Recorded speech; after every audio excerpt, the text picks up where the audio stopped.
Hello, my name is Blau Reese, and today I'm presenting an executive summary on Airbnb data collected in Nashville and its pertinence to Aggie investments.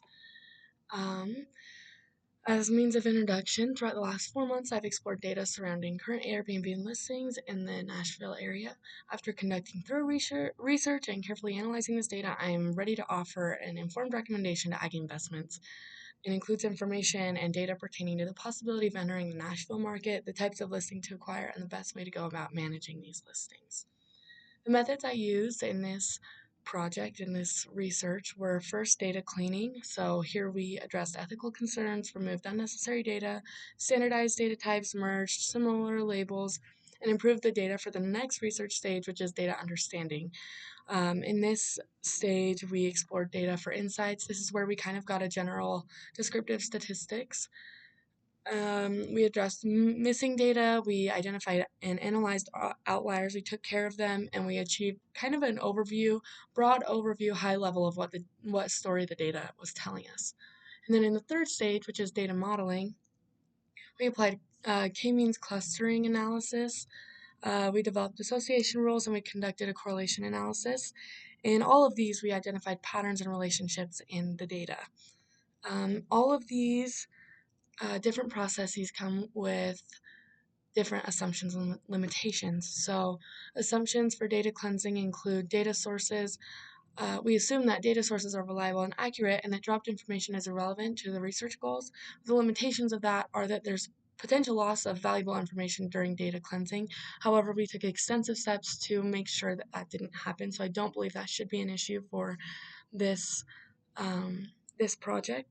For data understanding, the assumptions we make are that descriptive statistics represent the overall data set, and the limitation to that is that there's high chance for misinterpretation of data trends or patterns.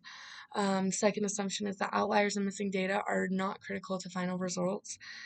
And if the limitation of that is that insight is limited if the data is incomplete or biased. Finally, for data modeling, clustering, we assume that clustering reveals meaningful groupings. However, clusters may not align with real-world scenarios. The analysis may show clustering when clustering doesn't actually exist. Second, association rules reflect genuine relationships. Kind of similar here, association rules may just uncover spurious relationships that don't actually have meaning. And finally, correlation implies a consistent linear relationship between variables, but correlation does not imply causation, and there's a possibility for misinterpretation there. The results of this project were that I believe the most noteworthy metrics have everything to do with room type and price.